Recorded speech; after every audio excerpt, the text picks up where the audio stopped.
भक्तामरप्रणतमौलिमणिप्रभाणामद्योतकं दलितपापतमोवितानं सम्यक् प्रणम्य जिनपादयुगं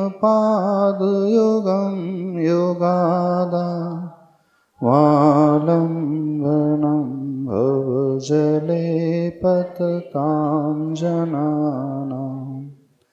बोले देवादिदेव आदिम ब्रह्मा श्री आदिनाथ भगवान की। पूज्य आचार्य प्रवर श्रीमान तुंग स्वामी महाराज की। गुरुणाम गुरु आचार्य भगवान श्री ज्ञान सागर जी महाराज की जय। संत श्रोमणी आचार्य भगवान गुरुदेव श्री विद्यासागर जी महाराज की जय। बोलिए परम पूज्य निर्यापक स्वर्ण मुनि श्री बीर सागर जी महाराज की जय। समस्त मुनि संघ की जय। श्लोक नंबर 5 चल रहा। श्लोक के उच्चारण को सर्वप्रथम कर लेते हैं। सोहम तथापि तव भक्तिवशान्मुनीश कर्तुं स्तवं विगतशक्तिरपि प्रवृत्तः प्रीत्यात्मवीर्यमविचार्य मृगेन्द्रं नाभेति किं निजशिशोः परिपालनार्थम्। इसका उच्चारण हो गया था कल। आज इसके अर्थ को देखते हैं। क्या आता है? हाँ, इसी में मृगो पाठ भी आता है, कहीं मृगी भी पाठ आता है। स्त्रीलिंग में मृगी हो जाता है, चूँकि यहाँ पर हिरणी की चर्चा चल रही है और सामान्य से मृग का भी पाठ आ जाता है। इसके अर्थ को, शब्दार्थ को सर्वप्रथम हम देखते हैं, फिर इसके बाद भावार्थ की ओर चलते हैं। इस श्लोक में पूज्यवर मानतुंग स्वामी महाराज उत्कृष्ट भक्ति की प्रेरणा हम सबके लिए दे रहे हैं। ऐसी भक्ति अंतरंग से जुड़ती है, उमड़ रही है, और उसी भक्ति को ध्यान में रखते हुए श्लोक की उन्होंने रचना की है। और वह भक्ति तीव्र अनुरागवश ही हो सकती है, बिना अनुराग के भक्ति कभी होती ही नहीं। धर्म में यह कहा जाता है, मोक्ष मार्ग में यह कहा जाता है, यदि अपनी आत्मा का कल्याण करना है, भगवान बनना हो, समस्त प्रकार के रागों से ऊपर उठना आवश्यक है, अत्यंत आवश्यक है। यह बात उस शुद्धोपयोग की है, ध्यान अवस्था की है, मुनिराज के लिए कही गई है। जब मुनिराज ध्यान में बैठते हैं, शुक्ल ध्यान को भाते हैं और श्रेणी पर चढ़ते हैं।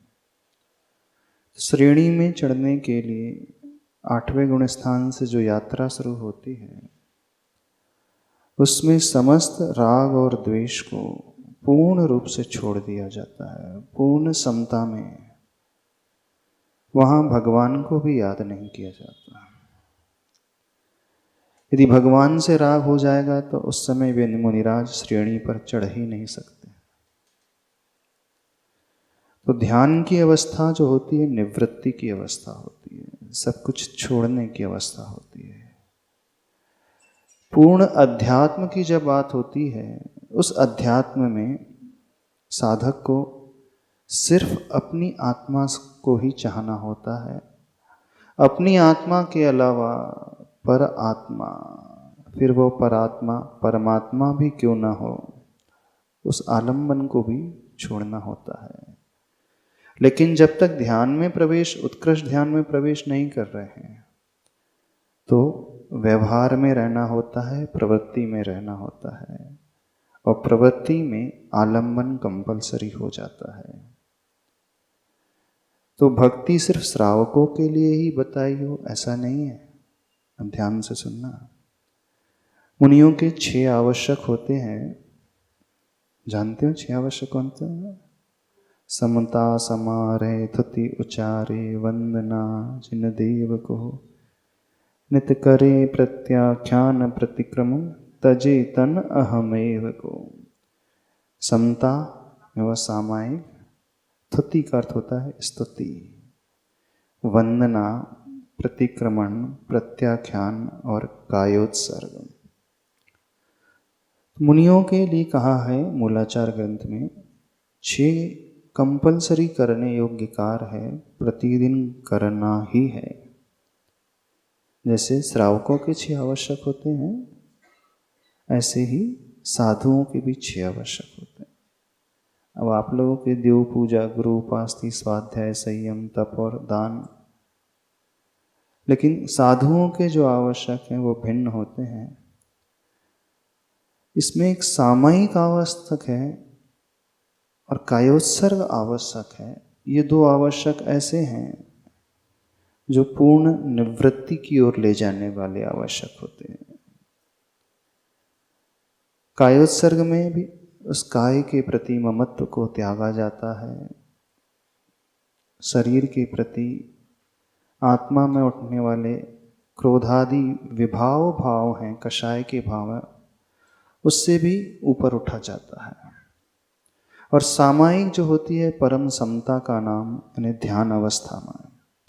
तो 6 आवश्यकों में 2 आवश्यक मुनिराज के जो होते हैं वो निवृत्ति, निवृत्ति अर्थात सब कुछ छोड़ना, और प्रवृत्ति अर्थात आलम्बन लेकर के आगे बढ़ना। प्रतिक्रमण और प्रत्याख्यान में भी प्रवृत्ति होती है, और 2 आवश्यक जो बचते हैं, एक थुति यानी स्तुति और एक वंदना आवश्यक है।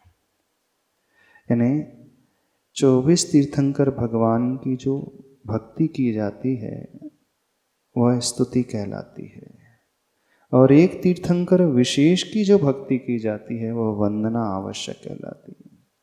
अब देखना, रहस्य की बात पकड़ना।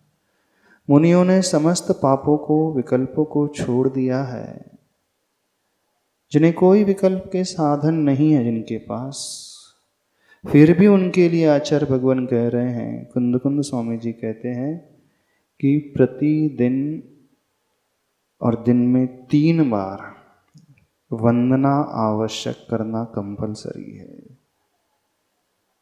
दिन में 3 बार, सुबह, दोपहर और संध्या काल के समय प्रभु की वंदना करो, प्रभु की भक्ति करो, और 24 तीर्थंकर भगवान अथवा सहस्त्र नाम आदि जो पाठ है वो दिन में 1 बार कंपलसरी करना है। यानी मुनियों को भी भक्ति के लिए कंपलसरी बताया है, जिन्हें कोई विकल्प नहीं होते। जब मुनि महाराज के लिए और आचार्य परमेष्टि के लिए भी बताया है, मुनियों के लिए नहीं, आचार्य परमेष्टि के लिए भी बताया कि स्तुति और वंदना उन्हें कंपलसरीली करना ही है।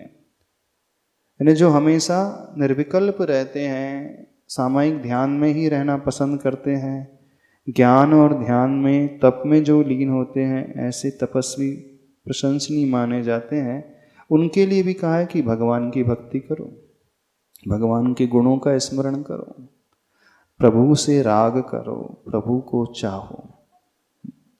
समझ में आ रही बात? तो जब मुनियों के लिए बताया तो श्रावकों के लिए क्या होगा फिर? अब आप लोगों के लिए ये और अच्छे से, क्योंकि श्रावक वर्ग दिन भर जो है विकल्पों में फंसा हुआ होता है, सवेरे से लेकर रात्रि तक और रात्रि से लेकर पुनः प्रातः काल तक सिवाय टेंशन के, सिवाय इधर उधर के विकल्पों के कुछ नहीं होता। घर संभालना है, बच्चों को संभालना है, दुकानदारी संभालना है, रिश्ते नाते संभालना है, न जाने कितने प्रकार के विकल्प। पूज्यवर आचार्य भगवान कहते हैं मुनि महाराज के तो 22 परिचय होते हैं। आप लोगों को कितने परिचय होते हैं? 2200 नहीं, अनगिनत। अनगिनत, अनकाउंटेबल। यानी एक टेंशन समाप्त हुआ नहीं कि दूसरा पहले खड़ा है, दूसरे 4 वेटिंग लिस्ट में खड़े हुए हैं। एक प्रॉब्लम सॉल्व हुआ नहीं कि 4 नॉक करने के लिए तैयार हैं कि हाँ हम हमारी लाइन क्लियर हो गई है। जैसे प्लेटफॉर्म में गाड़ी आती है, बहुत सारी गाड़ियाँ आउटर में रुकी रहती हैं क्योंकि प्लेटफॉर्म खाली नहीं मिलता है। तो ऐसे श्रावक का जीवन है, उसके जीवन में विकल्प, टेंशन, प्रॉब्लम जो है क्यों बना करके तैयार हमेशा रहते हैं, वह कभी भी निर्विकल्प हो ही नहीं सकता। जब निर्विकल्प नहीं हो सकते हैं तो उससे लड़ने की सामर्थ्य कैसे आएगी, उसे झेलने की शक्ति कैसे आएगी, उसका सामना करने का वो अंतरंग का भाव कैसे होगा? तो प्रभु भक्ति से ही होता है। यानी श्रावकों का कल्याण तो एकमात्र पूजा भक्ति से ही हो सकता है, अन्य कोई रास्ता आप लोगों के पास है ही नहीं। आप बहुत स्वाध्याय कर लो, उससे कुछ नहीं होगा। प्रभु की भक्ति कंपलसरी है, करना ही है, उसी से आपके परिणाम, हाँ स्वाध्याय से भी परिणाम संभलते हैं, संबल मिलता है, प्रेरणा मिलती है, लेकिन भक्ति का मार्ग एक ऐसा मार्ग है, उसी से वह विकल्पों में रहने वाला श्रावक थोड़ा सा शक्ति को बढ़ाता है। तो ऐसा मार्ग जब आप लोगों के लिए सुझाया है तो भक्ति बहुत अच्छे भावों से भर करके होनी चाहिए। ये स्तोत्र किसने लिखा है? मानतुंग स्वामी महाराज जी ने लिखा, किसी श्रावक ने तो नहीं लिखा। और ये भी ध्यान रखना, यह भक्तामर स्तोत्र श्रावकों के लिए नहीं लिखा मूल रूप से, उन्होंने तो अपने उपयोग को लगाने के लिए उस प्रतिकूलताओं की परिस्थितियों में, संकट के क्षणों में अपने उपयोग को लगाने के लिए प्रभु की भक्ति की थी। यदि आप लोग ये धारणा बना रहे हैं कि वो तो भक्तों के कल्याण के लिए नहीं लिखा।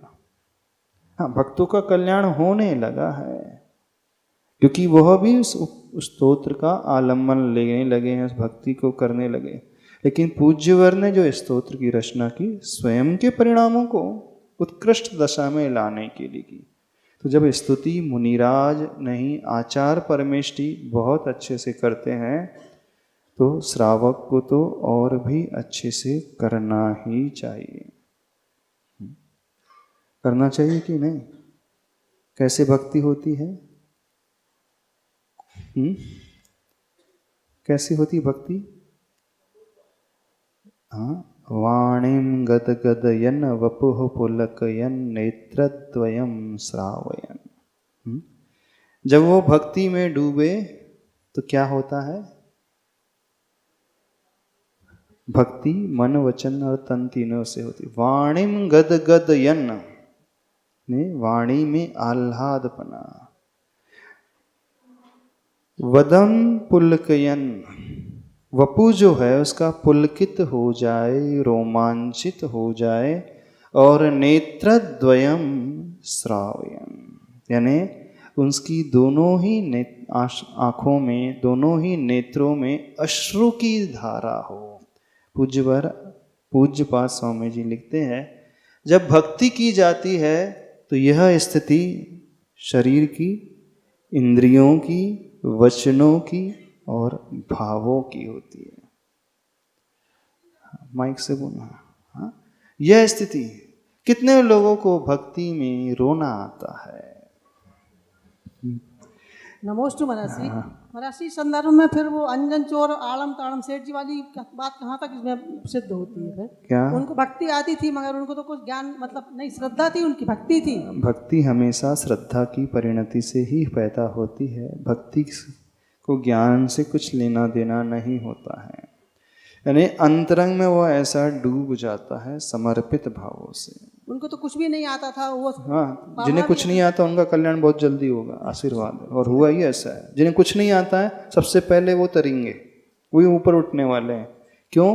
क्योंकि उन्हें अभिमान ही पैदा नहीं होता कभी। उनका अहम जो है आड़े ही नहीं आता कभी। वो हमेशा डाउन टू अर्थ रहते हैं, विनम्र रहते हैं, झुके हुए रहते हैं, हमेशा तैयार रहते हैं सीखने के लिए, ग्रहण करने के लिए। और जिन्हें थोड़ा बहुत आने लगता है ना, पूरा तो कुछ आता नहीं। अध जल गगरी छलकत जाए, क्या कहावत है? अध जल गगरी छलकत जाए। जो आधा भरा हुआ घड़ा है वही छलकता है, पूर्ण कुंभ जो होता है वो कभी नहीं छलकता। तो जितने भी तथाकथित ज्ञानी हैं, थोड़े बहुत जिनको कुछ कुछ आने लगा है, वो थोड़े से भरे हुए जल की भांति हैं। उनका कलश बिल्कुल ऐसा ही है, और वो छलकने को होता है, हमेशा बिखराता है ना। अपने ज्ञान को इधर उधर फैलाने की कोशिश करता है, बताने की कोशिश करता है, देखो मुझे कितना ज्ञान है, कितना ज्ञान है। ऐसी है ना। और जिन्हें कुछ नहीं आता वो हमेशा स्वीकार करते, देखो हमें तो कुछ आता जाता है नहीं भैया, वो हाथ जोड़ करके बैठे रहते हैं। आप जो कहो सो सही, बिल्कुल हम तो स्वीकारने को तैयार है। बोले हमारा तो दिमाग ही नहीं चलता, इतना हमारी बुद्धि में प्रवेश ही नहीं करता, अब इतना ज्ञान ही नहीं है, हम पढ़े लिखे ही नहीं है। और संस्कृत का नाम सुनकर के पसीना छूट जाता है, होता है ना, संस्कृत का नाम सुन के पसीना आने लगता है। तो बोले हमको तो कुछ आता ही नहीं है। इस कारण जैसा गुरु महाराज कह रहे हैं, आचार्य भगवान कह रहे हैं, हमें तो पूर्ण रूप से स्वीकार है। उन्होंने कहा हाथ जोड़ लो तो हम जोड़ लेंगे, उन्होंने कहा गर्दन झुका लो तो हम झुका लेंगे, उन्होंने कहा सिर के बल खड़े हो जाओ तो भी हो जाएंगे, शीर्षासन लगा लो तो भी तैयार हो जाएंगे। यानी जो अज्ञानी होता है वह सबसे ज़्यादा, सबसे पहले अपना कल्याण करने वाला होता है। तो हम ये कह रहे थे भक्ति में क्या होता है, वाणिम गद गदयन वपुः पुलकयन नेत्रद्वयम श्रावयन। क्या होना चाहिए? वाणी गदगद भाव से भरी रहे। वपु का अर्थ होता है हमारा शरीर, पुलकित हो जाए, रोमांचित हो जाए, और दोनों नेत्रों से अश्रु की धारा। भक्ति का ये तरीका होता है। तो बताओ कितने लोगों को भक्ति करते समय आंसू की धारा आती, प्रभु के सामने जब रो रहे, कभी कभी आंसू आ जाते हैं। जब बहुत परेशानी रहती है घर गृहस्थी में तो महाराज जी आ ही जाते हैं आ जाते हैं कि नहीं, भगवान बड़ा परेशान हूँ, आंसू ही आंसू बह रहे, क्या करूँ, हिम्मत ही नहीं हो रही, क्या करूँ। उस आंसू की नहीं बात नहीं कर रहे नहीं तो आप बड़े चतुर हो। हाँ, आप कहोगे कि हाँ महाराज जी हमारे तो आंसू आते हैं। हाँ, जितनी विपत्ति आती है तब भी व्यक्ति रोता है। रोने रोने में भी फर्क होता है, इस बात को समझना। आंसुओं की क्वालिटी में भी डिफरेंस होता है। एक हर्ष के आंसू, एक दुख पीड़ा के आंसू, एक विस्मय के आंसू, एक खुशी के आंसू, एक गम के आंसू। यदि लैब टेस्ट करा जाएगा तो केमिकल कंपोजिशन में कुछ अंतर आएगा क्या सभी आंसू में? बिल्कुल आएगा। और यदि ना भी आए तो उसमें गुणात्मक परिवर्तन अवश्य होता है, गुणात्मक अंतर अवश्य रहेगा। हो सकता है लैब में वही केमिकल कंपोजिशन निकले, पर जनरली ऐसा नहीं होगा। टेस्ट करके देख लेना गम के आंसू में क्या आता है और हर्ष के अश्रुओं में क्या आता है, विस्मय के अश्रु में, क्योंकि आंसुओं में भी अंतर होता है। तो यहाँ कौन से आंसुओं की बात की जा रही है? पूर्ण समर्पण होकर के व्यक्ति इतना प्रसन्न हो जाए, अहो आज मेरा कैसा सौभाग्य का क्षण है कि मैं प्रभु की भक्ति कर रहा हूं, डूब जाए वो, एकदम आंसू की धारा बह जाए। बताओ आपका पूरा शरीर रोमांचित हो जाए। क्यों आचार्य भगवान कह रहे हैं भक्ति में रोमांचित होना चाहिए? वपुः पुलकयन, वपु पुलकित हो जाए। क्यों? शरीर पुलकित हो जाए, वाणी में गदगदपना और आंखों से आंसू, इसका क्या लेना देना भक्ति से? हाँ, भक्ति में तो हम बोल रहे हैं, कहा जाता है भाव अच्छे रख दो। तो आंसू और भावों का क्या रिलेशनशिप है, क्या क्या संबंध है? बता सकते हो? अच्छा, आपको आंसू कब आते हैं? देखना, अब इसके हिसाब से चलोगे तो बहुत अच्छे से आप पकड़ पाओगे, अदरवाइज आप नहीं पकड़ पाओगे। जिसका आप बहुत समय से इंतजार कर रहे हो ना, और एकदम वो सामने आ जाए, है ना, जिसके बारे में बहुत समय से भावना भार रहे थे, वेट कर रहे थे कब आएगा वो, कब आएगा, और वो नहीं मिल पा रहा है, नहीं आ पा रहा है, तो बहुत लंबे इंतजार के बाद जब वो व्यक्ति मिलता है तो क्या होता है? बेटा विदेश गया है पढ़ने में, 4 साल बाद लौट करके आए, क्या हो जाता है? भले ही आप डेली बात करते होंगे फोन पर उससे, हाँ, डेली कॉलिंग होती होगी, लेकिन 4 साल बाद वो लौट करके आ जाए, और सपोज आए भी ना, वो खबर कर दे टिकट मैंने बुक कर ली है, आप यह सुन करके क्या कैसे हो जाओगे?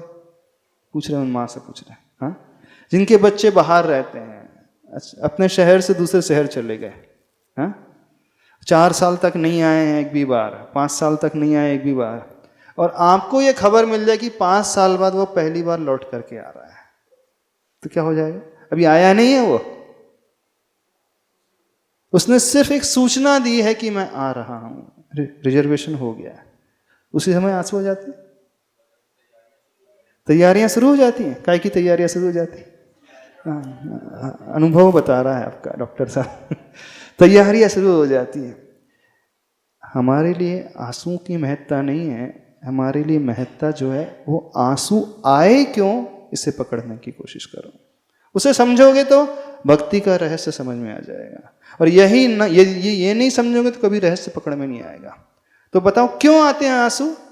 आंसू आते ही तब हैं जिसका व्यक्ति बहुत उत्कंठित होकर के इंतजार करता है, जिसकी चाह उसके भीतर बनी है कि कब आएगा, वो कब आएगा, और जैसे ही वो आता है तो पूरी बॉडी में क्या होता है, थोड़ा सा बताना। हाँ हाँ, क्या हो जाता है? रोमांचित होने लगता है शरीर, होता है कि नहीं? हाँ, रोंगटे खड़े होने लगते हैं। रोमांचित मतलब जो रोम है वो एकदम खड़े से होने लगते हैं, और कंठ क्या हो जाता है? अवरुद्ध होने लगता है। यानी वह माँ बोलना चाह रही है लेकिन शब्द नहीं निकल रहे। अब देखना, कहा गया है कि भक्ति में उच्चारण करना, अब ये हम यहां पर आचार्य भगवान कह रहे हैं कंठ अवरुद्ध हो जाए, कंठ से शब्द ही ना निकले, वाणुम गदगद, एकदम वो गदगद भाव से भर उठे। जब इतना आह्लाद वो अंदर से हो जाता है, तो हो जाती है माँ, तो कंठ से शब्द फूटता ही नहीं, टंग तक आ गया लेकिन बाहर नहीं आता। क्यों ऐसा हो जाता है? कोई हमें बताएगा? सबकी बेटियों की शादी तो हुई होगी, ऐसा अनुभव तो होगा। अथवा जिसे आप बहुत जी जान से चाहते हैं उसके बारे में तो होगा अनुभव। हाँ, जो बहुत सालों के बाद आता है अथवा बहुत दिनों के बाद आता है, जिसकी अपेक्षा आप बहुत समय से कर रहे थे। हम बताते कब होता है? कब होता है? हाँ, जब उस बेटी की शादी होती है, हाँ, जब सपने संजोती है ना, होता है कि नहीं? अथवा बेटा सपना संजोता है, तो देखना, यानी जो मेंटल फीलिंग है उसे पकड़ने की कोशिश करो। जब तक हम यह नहीं पकड़ पाएंगे, भक्ति हम सीख ही नहीं पाएंगे। तो भक्ति में क्या होना चाहिए? वाणिम गद गद यन वपुहु पुलक यन, पूरा शरीर रोमांचित हो जाए। और शरीर रोमांचित ऐसे नहीं होगा, सोचो कि आज मुझे शरीर रोमांचित करना है। कभी ऐसा होता है? बेटा आने वाला है तो आज रोने की प्रैक्टिस कर लें, बेटी आने वाली तो अच्छा थोड़ा सा मैं प्रैक्टिस कर लूँ, क्योंकि आंसू भी तो लाना पड़ता है। जैसे गमी हो जाती तो आप रोने का नाटक करते हैं ना, हाँ नहीं करते? अब वो क्या समाज वाले क्या कहेंगे, लोग क्या कहेंगे, तो रो ही नहीं रही है, इसका अर्थ है इन्हें दुख नहीं है। तो फिर वो जानबूझ करके थोड़ा बहुत आंसू लाने की कोशिश कर लेती है, ये इनके इन प्रकार है, ताकि एक अच्छा इम्प्रेशन सबके सामने जाए, कोई अन्यथा ना ले। तो वहाँ तो आप शायद प्रैक्टिस करते होंगे, नाटक जैसा करते होंगे, लेकिन जिसे आप बहुत ज़्यादा आत्मीयता से चाहते हैं उसमें कोई नाटक नहीं चलता।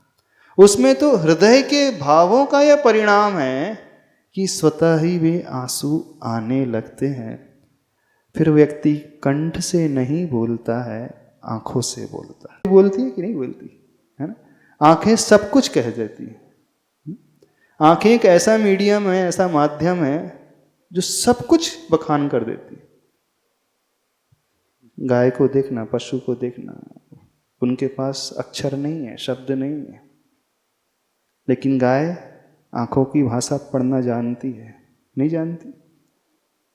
हाँ, किसी मनुष्य को देखेगी तो वो मनुष्य की आंखों को पकड़ लेती है गाय कि ये वात्सल्य के भाव से आ रहा है कि मारने के लिए आ रहा है। देखना, ध्यान से देखना। उसका जब बछड़ा आता है तो उस बछड़े को भी वह समझ लेती है उसकी आंखों से, और माँ ही नहीं, वो बछिया भी माँ की आंखों को देख करके समझ लेती है कि माँ की आंखों में अभी करुणा है, कि क्रोध है, कि वह रुष्ट है, कि वह संतुष्ट है। क्या? तो जो कार्य शब्द नहीं कर पाते हैं कई बार, वो कार्य आंखें कर देती। तो आंखें एक ऐसा माध्यम है, व्यक्ति अपने भावों को प्रदर्शित करता है। तो उस समय व्यक्ति के शब्द नहीं, व्यक्ति के भाव बोलते हैं। यानी जो कहा गया श्लोक में कि आंखों से अश्रुधारा, तो वो शब्द के नहीं, वो हृदय के भाव हैं। आंसू तभी आते जब वो हृदय से आपूरित हो जाता है, अंदर ही अंदर इस प्रकार के भावों से भर जाता है, तभी उसके आंखों के माध्यम से वो अश्रुजल की धारा बहने लगती है। वो आंसू बहना एक इंडिकेटर है, संकेतक है, वो संकेत देने वाला है। रोमांच खड़े हो जाना संकेत देने वाला है, कंठ अवरुद्ध हो जाना वो भी एक इंडिकेटर है। जैसे स्ट्रीट लाइट होती ना, लेफ्ट टर्न में ग्रीन सिग्नल हो जाता है, रेड सिग्नल हो जाए, येलो सिग्नल, तो वो इंडिकेशन देता है कि अभी ट्रैफिक रुका हुआ है कि चल रहा है। अथवा आपको लेफ्ट टर्न लेना होता है तो आप लेफ्ट इंडिकेटर की बटन दबा देते हैं ना अपने आप ही, तो उससे क्या इंडिकेशन मिल जाता है कि इस व्यक्ति को लेफ्ट लेना है टर्न, अथवा राइट टर्न लेना है। तो ऐसे जो चमकती हुई लाइट है वह संकेत देती है, ऐसे ही व्यक्ति के जीवन में बहते हुए आंसू हैं, उठते हुए रोम हैं, अवरुद्ध हुआ कंठ है, ये सब संकेत देने वाले हैं। किसका संकेत दे रहे हैं? हृदय के भावों का संकेत देने के सारे माध्यम हैं। यानी यह निश्चित करता है कि व्यक्ति कितना अंदर से उन भावों से भरा हुआ है। हाँ, तो अब हमें बताइए किन्हें आंसू आते हैं भक्ति में? अब समझ में आ जाएगा बात, क्योंकि भक्ति की तीव्रता की बात चल रही है इस श्लोक में, श्लोक नंबर 5 में। बड़ा गजब का श्लोक है, इस श्लोक को सिद्ध कर लो। वैसे तो पूरा भक्तामृत ही गजब का है, हर श्लोक अपने आप में बहुत है, महत्वपूर्ण है, लेकिन कुछ श्लोक अपने आप में बहुत ऊंचे हैं, पहुंचे हुए। तो उसमें 5वां श्लोक है। अब इस श्लोक के अपन भाव पढ़ेंगे, लेकिन वो भाव लाए कैसे? अंदर से वह समर्पण आ सकता है आपको, आपके भीतर आदिनाथ भगवान के प्रति। ऐसा करना, आज रो करके देखना कैसा लगता है।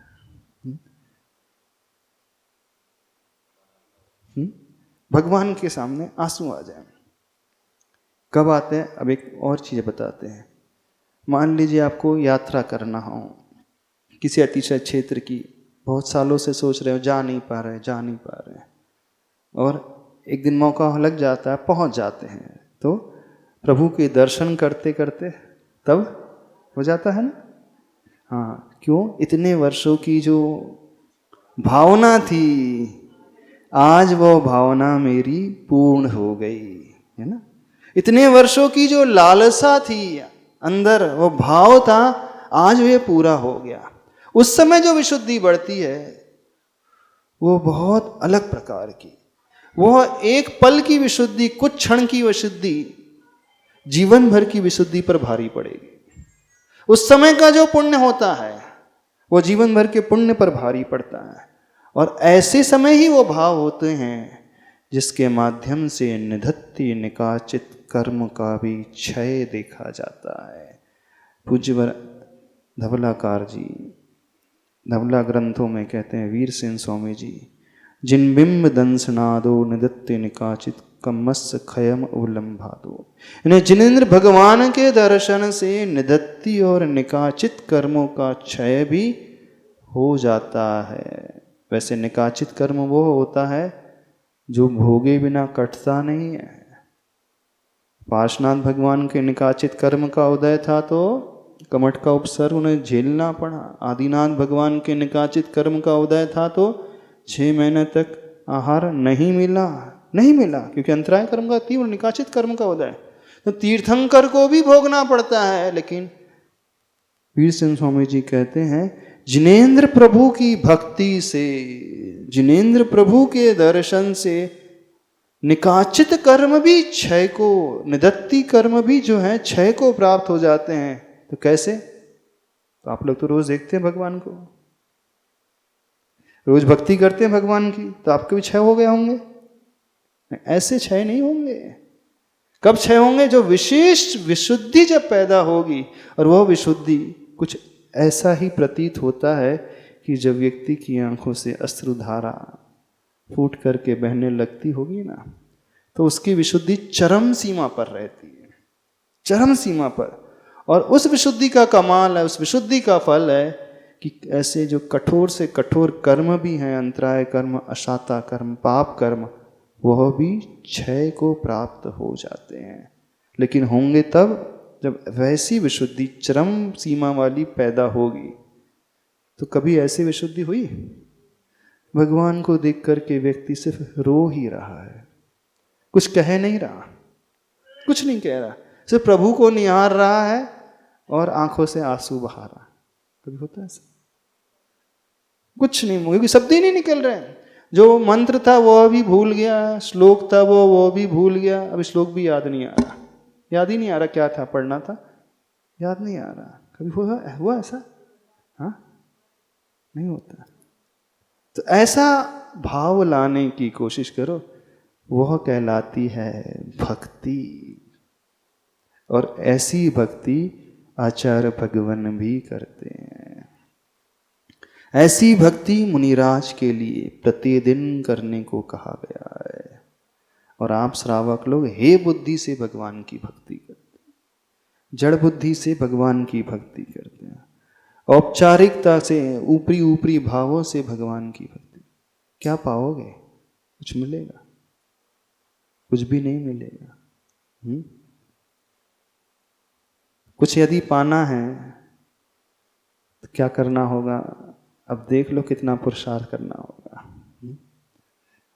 और आंसू ऐसे नहीं आएंगे, अंदर की उत्कंठा पैदा तो करो, जैसे उस बेटे के प्रति पैदा कर लेते हो, उस आत्मी प्रियजन के प्रति पैदा हो जाती है अंदर की उत्कंठा, जो आपको बहुत प्रिय लगता है, जिसके बिना आप जी नहीं सकते, मरने की कसमें खाने लगते हो। होता है कि नहीं?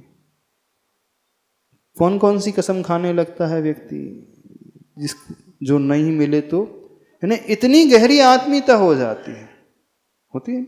तो वैसी आत्मीयता प्रभु से हो जाए, वैसा गहरा राग प्रभु से हो जाए, ऐसी तीव्र भक्ति प्रभु के चरणों में उमड़ पड़े, तब वह भक्ति निदत्ति निकाचित कर्म को क्षय कराने वाली भक्ति।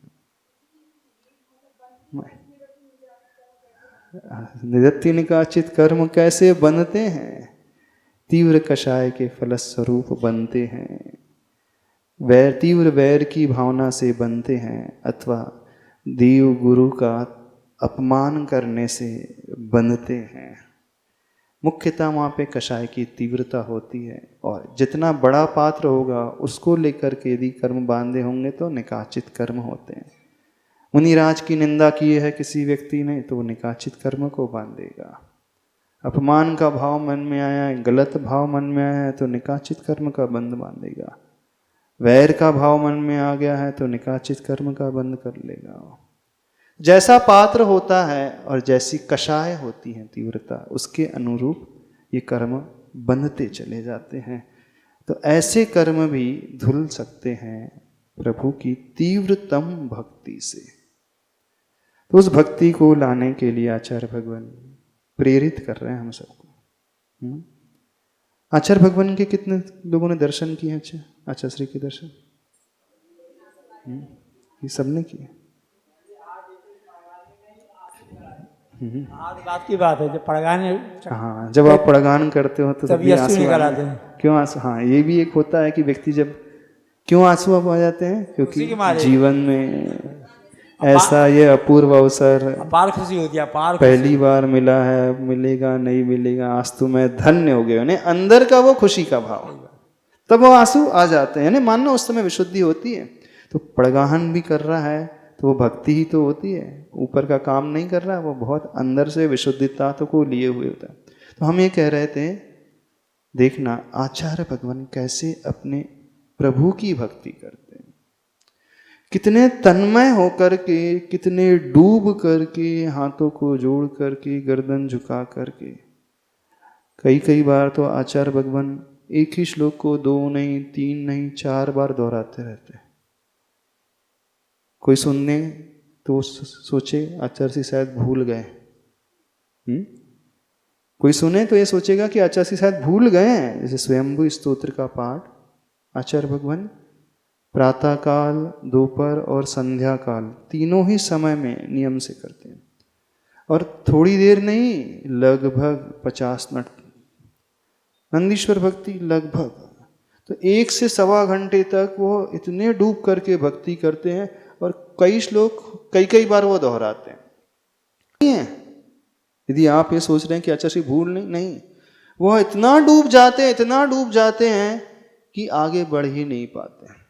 वही श्लोक, यानी जिसमें मन लग जाता है वही श्लोक का उच्चारण अपने आप होने लगता है। देखना आचार्य भगवान जब स्वयं स्तोत्र को पढ़ते हैं कैसे, यदि किसी ने देखा होगा दोपहर की सामायिक के बाद, क्योंकि संध्या काल और प्रातः काल तो आप लोग देख नहीं पाते होंगे, कैसे एक आसन में बैठ करके, चाहे वो गर्मी हो चाहे वो सर्दी हो। जब आचार्य भगवान बहोरी बंद में थे ना, गर्मी के समय 2006 में जब आचार्य भगवान बहोरी बंद में थे, दोपहर के समय खड़े होकर के सामायिक करते थे, ऐसे पाठ करते थे, पसीना से तरबतर हैं, पूरे का पूरा पसीना से निथर रही है पूरी बॉडी शरीर में, लेकिन खड़े होकर के हाथों को जोड़ करके और उत्कृष्ट सामायिक करते हुए 2.5 घंटे की सामायिक, और उसके बाद वो भक्ति में ऐसे डूबते कि सही भक्ति यदि होती है तो समझना ऐसी ही होती है। यानी अरहत भक्ति जो होती है, तीर्थंकर प्रकृति को बांधने वाली भावना होती है। 16 कारण भावनाओं में एक भावना कौन सी आती है? अरहत भक्ति भावना। यानी अरिहंत प्रभु की, तीर्थंकर प्रभु की कोई भक्ति कर रहा है तो ऐसा जीव स्वयं तीर्थंकर पद को बांधने वाला हो जाता है। तो भक्ति तो तीर्थंकर बनाने वाली होती, हम ये कह रहे हैं, तीर्थंकर बनाने वाली। लेकिन वैसी भक्ति जैसे आचार्य भगवान अपने पूज्य की, इष्ट की करते हैं, इतनी प्रतिकूलताओं में रहते हुए भी बड़े तन्मय होकर के, डूब करके सबको भूल जाते हैं, कौन आ रहा है कौन नहीं आ रहा है, मौसम अनुकूल है मौसम प्रतिकूल है, एक आसन में बैठ करके इतने अच्छे से करते हैं कि वो और सिर्फ उनके प्रभु, दो के अलावा तीसरा कोई नहीं, दो के अलावा प्रभु और उनके अलावा कोई तीसरा आता ही नहीं। यहाँ तक कि शरीर भी नहीं आता है, यहाँ तक कि वचन भी नहीं आते हैं। कहने के लिए वो दो हैं, लेकिन दो होते हुए एक में एक हो जाते हैं। समझना, जब दो होते हुए भी वो एक में एक हो जाए, जैसे वह शक्कर दुग्ध में घुल जाती है। शक्कर का अस्तित्व भिन्न है, दूध का अस्तित्व भिन्न है, लेकिन वो इतनी मिल जाती है कि वह दूधमय ही हो जाती है। तो भक्ति में क्या, हम प्रभुमय हो जाएं, जैसे आचार्य भगवान अपने प्रभुमय हो जाते हैं। कभी यह एहसास होता है? हाँ, विषय कषायों में तो हो जाता है ऐसा। बोलते हैं लोग, दो शरीर एक जान, है ना। हाँ, कभी भक्ति में ऐसा बोला करो, कभी प्रभु की श्रद्धा, प्रभु के प्रति समर्पित होकर के, कि प्रभु और भक्त, पूज्य और पूजक में अंतर ही न रह जाए। नहीं, आचार्य भगवान की भक्ति बिल्कुल ऐसे ही तन्मय तरीके से होती है, पूर्ण रूप से डूब जाते हैं, अपना ही भान नहीं रहता है। जब व्यक्ति का अपना ही भान नहीं निकलता रहता है तो उनके हृदय से शब्द निकलते हैं, फिर बुद्धि से नहीं निकलते। अभी जो भी स्तोत्र का पाठ होता है वो सब बुद्धि वाला पाठ है, दिमाग वाला पाठ है। जो हमें रट लिया है ना भक्तामृत स्तोत्र, वो वाला पाठ है। और भक्ति में बुद्धि को एकदम हटाना होता है, बुद्धि को बंद ताले में रखना होता है। वहाँ बुद्धि होती ही नहीं, भक्ति में सिर्फ और सिर्फ हृदय होता है। और प्राय नहीं, अधिकांश लोगों की भक्ति में बुद्धि के अलावा कुछ नहीं होता। बुद्धि आती है ना, बुद्धि का विषय बनता है। जो श्लोक भी पढ़ेंगे, स्तोत्र भी पढ़ेंगे, तो हमें कंठस्थ हो गया है, जो याद हो गया हम वही पढ़ते हैं। तो जिस समय जिस क्षण बुद्धि शून्य हो जाए, बुद्धि गायब हो जाए और सिर्फ हृदय रह जाए, जब हृदय रह जाएगा और प्रभु रह जाएंगे तो अपने आप ही वह अश्रु की धारा आंखों से आते चले जाएगी। स्वतः ही वह शरीर रोमांचित होने लगेगा, कंठ अवरुद्ध सा होने लगेगा, अथवा कंठ से बोल ही नहीं फूटेंगे, अथवा कंठ से और भी कुछ निकलने लगेगा। हो सकता है वही श्लोक बार बार दोहराना हो जाए। और आचार्य भगवान भूलते नहीं है, वो तो इतना डूब जाते हैं, यही भान नहीं है कि हमने पढ़ा कि नहीं पढ़ा, अथवा उसमें इतनी विशुद्धि बढ़ जाती है कि एक बार पढ़ के क्यों छोड़ा जाए। जब आनंद आ रहा है तो उसी का रस बार बार बार बार लिया जाता है। तो चॉकलेट खाते हैं ना व्यक्ति, चूस करके खाता है, एकदम कट करके खा लेता है। तो चूस करके खाता है व्यक्ति, उसका आनंद वो बार बार लेता है। तो भक्ति में भी वह व्यक्ति इतना डूब जाता है, यानी आचार्य भगवान इतने डूब जाते हैं कि उस आनंद से वंचित ही नहीं होना चाहते, उसी में वो डूबना चाहते हैं। तो और इसी कारण वो पुनः पुनः उसका रिपीटेशन स्वतः ही होता रहता है, क्योंकि वहाँ पर दिमाग नहीं, वहाँ पर सिर्फ और सिर्फ हृदय की बात होती है। तो भक्ति में हृदय कार्यकारी होता है, और जब हृदय आ जाएगा तो अपने आप ही हमारे शरीर में से जो इंडिकेशन देने वाले पार्ट्स हैं ना, आँखों हमारा इंडिकेटर है, तो आँख अश्रुधारा आ जाएगी, रोम जो है खड़े हो जाएंगे, कंठ से कुछ निकलेगा नहीं, अथवा यद्वा तद्वा निकलने लगेगा। तो ऐसी भक्ति करना चाहते हो, पागल बनना पड़ेगा, बिल्कुल समय को भी भूल जाना पड़ेगा, कुछ याद ना हो, कोई याद ही ना आए उस समय, सिर्फ भगवान के अलावा। हो सकता है असंभव जैसा लग रहा होगा, लग रहा है ना असंभव जैसा, तभी व्यक्ति मरने के लिए भी तैयार हो जाता है। तो यहाँ पर वही भाव आ रहे हैं। चलो श्लोक के अर्थ को देख लो, नहीं तो समय हो जाएगा फिर। हाँ, तो पूज्यवर क्या कह रहे हैं? सोहम तथापि तव भक्ति वशान मुनीश। क्या कहा गया? सो अहम यानी मैं, आचार्य मानतुंग स्वामी जी, तव भक्ति वशान, मूल रूप से वो वशात था। और क्या लिखा गया उसके पश्चात? मुनीश, यानी आदिनाथ भगवान को संबोधन करते हुए वो कह रहे हैं मुनीश। मुनीश क्या कहलाता है? मुनीश शब्द कैसे बना है? मुनि धन ईश, दोनों की संधि हो गई तो मुनीश बन गया। तो मुनीश का अर्थ हो गया मुनियों का जो स्वामी होता है, मुनियों के जो ईश्वर होते हैं वह मुनीश्वर अथवा मुनीश कहलाते हैं। तो तीर्थंकर प्रभु जो हैं, जिनकी समो शरण में 12 सभाएं लगी थी, गणधर परमेष्टि, आचार्य परमेष्टि, उपाध्याय और साधु परमेष्टि, सबके स्वामी कौन थे? आदिनाथ प्रभु। इसी कारण आचार्य प्रवर संबोधन करते हुए कह रहे हैं, हे मुनीश, हे आदि प्रभु, हे आदिनाथ भगवान, तव भक्ति वशात। रीजन बता रहे हैं, कारण बता रहे हैं। क्या कारण?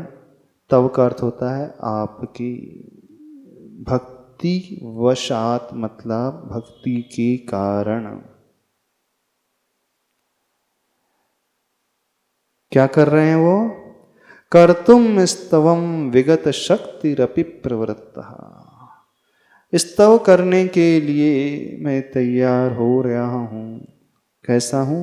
विगत शक्ति, शक्ति से रहित होता हुआ भी प्रवृत्ता यानी प्रवृत्ति कर रहा हूँ। काय की प्रवृत्ति कर रहे हैं? भक्ति की प्रवृत्ति कर रहे हैं, स्तुति की प्रवृत्ति कर रहे हैं। कौन? अहम यानी वे मानंतुम स्वामी। किनकी भक्ति कर रहे हैं? उन मुनीश यानी आदिनाथ भगवान की भक्ति करने के लिए तैयार हो रहे हैं। और उसमें हेतु क्या बना है? भक्ति वशात तीव्र रागात, भक्ति के कारण ही, और कोई प्रयोजन नहीं है, और कोई उद्देश्य नहीं है। मैं बोलने के लिए तैयार हो गया हूँ और कोई मेरा हेतु नहीं है। एकमात्र हेतु, एकमात्र प्रयोजन जो है सिर्फ आपकी भक्ति है और कुछ मुझे चाहिए नहीं। और कोई लौकिक आकांक्षा नहीं है, संकटों से ऊपर उठ जाऊं ये भाव नहीं है। बस आपकी भक्ति है, हृदय में उमड़ रही है, उसी भक्ति के फलस्वरूप मैं शक्ति विगत शक्ति, शक्ति रहित होते हुए भी स्तवम कर्तुम, स्तुति करने के लिए प्रवृत्तः यानी उद्यत हो गया हूं। मूल कारण क्या है? भक्ति वशात, यानी यह भक्ति वश भक्ति अंदर से होगी तब यह संभव होगा, अन्यथा नहीं होगा। तो इसका भाव नीचे की 2 पंक्तियों में जो उदाहरण दिया है उससे समझ में आ जाएगा। प्रीत्यात्म वीर्यम अविचार्यम मृगी मृगेन्द्रम अभ्येति किम निज शिशु परिपालनार्थम। क्या अर्थ कहा गया? प्रीति धन आत्मा की संधि होकर के बन गया प्रीत्यात्म, अथवा प्रीत्या तृतीय विभक्ति में स्नेह के द्वारा, प्रीति के द्वारा। आत्मवीर्यम अविचार्य, आत्मशक्ति को नहीं सोच विचार कर। कौन? वह मृगी यानी वह हिरणी। मृगेंद्रम, मृगेंद्रम कौन होता है? मृग का इंद्र जो होता है वह सिंह। अभ्येति यानी उसके निकट चले जाती है। क्यों चले जाती है? निज शिशु परिपालनार्थम, अपनी उस शिशु के परिपालन के लिए प्रीति से सहित होते हुए, यानी प्रीति थी उसकी। हिरणी की प्रीति किससे थी? अपने बालक से, शिशु थे। यानी इतनी गहरी प्रीति, इतना गहरा राग, इतना गहरा लगाव कि शक्ति को भी भूल गई। वो सामने सिंह खड़ा है और मैं हिरणी हूं। एक ही दहाड़ में, एक ही प्रहार में मेरी मौत निश्चित है। भूल गई, मौत को भी भूल गई। और क्या कर ली? ना अभ्येति किम, अभ्येति यानी निकट क्या नहीं जाती है, अर्थात चली जाती है। क्यों चली जाती है वो हिरणी? प्रीत्या निज शिशु परिपालनार्थम, निज शिशु के परिपालन के लिए प्रीति सहित होते हुए वह शेर से भी जाकर के भिड़ जाती है। यहाँ पे मूल कारण क्या बताया? प्रीत्या। यदि प्रीति होगी तो वह भिड़ जाएगी शेर से, सिंह से। यदि प्रीति नहीं होगी, वह राग नहीं होगा, वह प्रेम नहीं होगा उस बालक से, शिशु से, तो वह अपने बारे में सोचेगी पहले। सिंह सामने है, मैं कैसे सामना कर पाऊंगी उसका? नहीं कर पाऊंगी। लेकिन राग इतना गहरा था अपने बालक से कि शक्ति को भी भूल गई और जाकर के खड़ी हो गई। ये उदाहरण है, दृष्टांत है। किसके लिए दृष्टांत दिया गया है? हिरणी की जगह किसे रखना? हिरणी की जगह स्वयं को रखना। प्रीति किससे करना? प्रीति प्रभु से करना। यानी ऐसी गहरी प्रीति यदि प्रभु से है तो वह अपनी जान भी देने को तैयार हो जाएगा प्रभु की रक्षा के लिए, है ना? प्रभु की रक्षा के लिए वो कुछ भी करने को तैयार हो जाएगा, क्योंकि उसकी प्रीति ही इतनी गहरी है प्रभु से। प्रभु के लिए वो कितनी भी हद तक जा सकता है। यह भी जानता है कि मेरे पास सामर्थ्य नहीं है, शक्ति नहीं है, लेकिन नहीं, मेरा गहरा राग है भगवान से। है ऐसी प्रीति किसी की? आप सामने यमराज से लड़ने को तैयार हो जाओ। सामने यम खड़ा है, सिंह रूपी यमराज ही तो है। हिरणी के लिए सिंह कौन था? यमराज ही तो था। सामने यम खड़ा है और वो चले गई। ये जो है सांसारिक अवस्था की बात। वैसे ऐसी प्रीति बहुतों के भीतर होती है। यह प्रीति मोह के कारण हो रही है। यहाँ पे दृष्टांत जो घटाया जा रहा है मोह के लिए, लेकिन हमें मोह को नहीं देखना है, हमें उस राग को देखना है। तो भक्ति में वो राग की बात। कितने लोगों की प्रीति है अपने प्रभु से? यमराज सामने खड़ा हो, हम चले जाएंगे, उससे भिड़ने के लिए तैयार हो जाएंगे। यह निश्चित है कि यमराज से कोई नहीं जीत सकता, कोई भी नहीं जीत सकता। लेकिन मेरा राग जो है भगवान से, उसके आगे यमराज भी बौना साबित हो रहा है ऐसे भाव? बताओ, समझ में आ रहा है विषय? नहीं। भक्ति समझ में आ रही? नहीं समझ में आ रही। हाँ, बताओ किसको ऐसा राग है अपने प्रभु से? बस ये भाव है कल्याणकारी भाव, और कुछ नहीं। जैसे आचार्य भगवान के हृदय में राग है अपने इष्ट प्रभु से, बड़े बाबा से। आचार्य श्री भी आगे बढ़ गए, सरकार के विरुद्ध, पुरातत्व के विभाग के विरुद्ध, दुनिया के विरुद्ध। दुनिया अगेंस्ट में थी, सारी अगेंस्ट में थी, सारे लोग अगेंस्ट में थे, जानते थे। सारी दुनिया एक तरफ खड़ी है, हम अकेले एक तरफ खड़े, है ना? फिर भी आचार्य भगवान तैयार हो गए। क्यों तैयार हो गए? कभी सोचा है क्यों तैयार हो गए? अपने बड़े बाबा से वो प्रीति का भाव, वो राग का भाव। जब ऐसी गहरी प्रीति भीतर से उतरती है, व्यक्ति कुछ भी नहीं देखता। दुनिया अगेंस्ट हो तो कोई फर्क नहीं पड़ेगा उसे, कोई अंतर नहीं। पिस्तौल लेकर भी खड़ा है, बंदूक लेकर के भी खड़ा हो, न मौत का भय न जेल का भय। सारा तंत्र, सारा शासन, सारा प्रशासन विपरीत। और तो और समाज के लोग भी कुछ विपरीत। और तो और संघ में भी डिमोटिवेट करने वाले। बड़ा डिफिकल्ट कार्य है, संभव नहीं होगा। क्यों अपन फालतू में कर रहे हैं? यानी चारों तरफ इस प्रकार का वातावरण।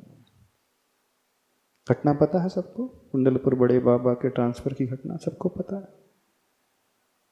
किसके भीतर ऐसा राग है अपने भगवान के प्रति? हाँ, आप लोगों में से है किसी के? आप भी सिर से भिड़ जाओगे अपने बेटे के लिए, तो भिड़ जाओगे। हाँ, लेकिन भगवान के लिए कोई नहीं भिड़ेगा। एक कदम भी आगे बढ़ाना तो दूर, बोलेगा भी नहीं वो कुछ,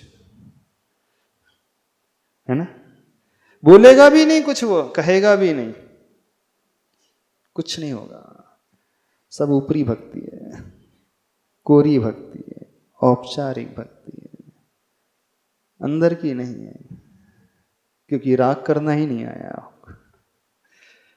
आपको प्रभु को चाहना ही नहीं आया अभी तक।